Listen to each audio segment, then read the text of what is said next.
Hallelujah. स्वागत है आप सबका मेरी भविष्यवाणियों की पुस्तक में।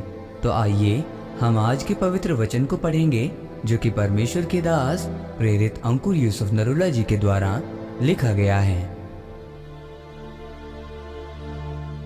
अपने स्तर को कैसे बढ़ाएं।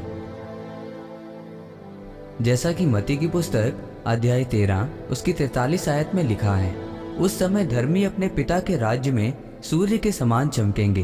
जिसके कान हो वो सुन ले। मेरे प्रियो, धर्मी जन अपनी जिंदगी में उस स्तर तक बढ़ेगा जब तक वो 100% नहीं हो जाता। 100% होने के लिए परमेश्वर ने आपको अपने पास बुलाया है। परमेश्वर ने कहा, मैं तुझे अंश अंश करके अपनी महिमा में परिवर्तित करूंगा। परमेश्वर ने कहा, धर्मी की ज्योति सूर्य की नाई बढ़ेगी। वह दोपहर तक बढ़ता ही जाता है, तब आप बढ़ते ही जाओगे जब तक तुम सिद्ध नहीं हो जाओगे। मेरे प्रियो, आपका श्रेष्ठ तक पहुंचने के लिए आपका एक रोल है। रविवार इकट्ठे होने का मकसद ये है कि आप अपने श्रेष्ठ तक पहुंच सकें। हर व्यक्ति चंगाई लेने नहीं आया, हर व्यक्ति भविष्यवाणी लेने नहीं आया, हर व्यक्ति वचन लेने भी नहीं आया। हर एक की जरूरत अलग अलग है। ये सच है कि परमेश्वर आपको सबसे श्रेष्ठ देना चाहता है। लोग बोलते हैं कि समय अपने आप सब कुछ ठीक कर देगा। ये सदी का सबसे बड़ा झूठ है। समय कभी भी अपने आप सब कुछ ठीक नहीं करेगा, आपको ठीक करना पड़ेगा।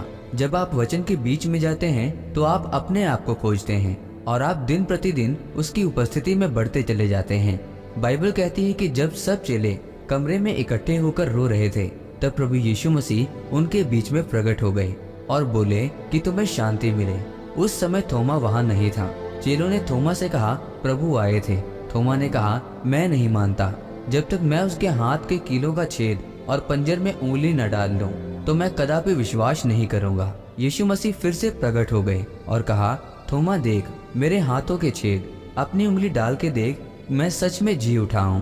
मेरे प्रियो, प्रभु यीशु मसीह ने एक व्यक्ति को विश्वास में लाने के लिए चमत्कार नहीं किया, उसने अपना जख्म दिखाया।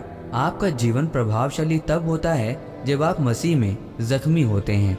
आज यहाँ पर लाखों लोग बैठे हैं, कारण मेरी प्रार्थना नहीं। यदि प्रार्थना से सब कुछ मिल जाए, यदि उपवास से सब कुछ मिल जाए, तो सब उपवास कर लें तो सब कामयाब हो जाएं। आपकी महानता आपकी जख्मों से जानी जाती है, आपके उपवास और प्रार्थना से नहीं।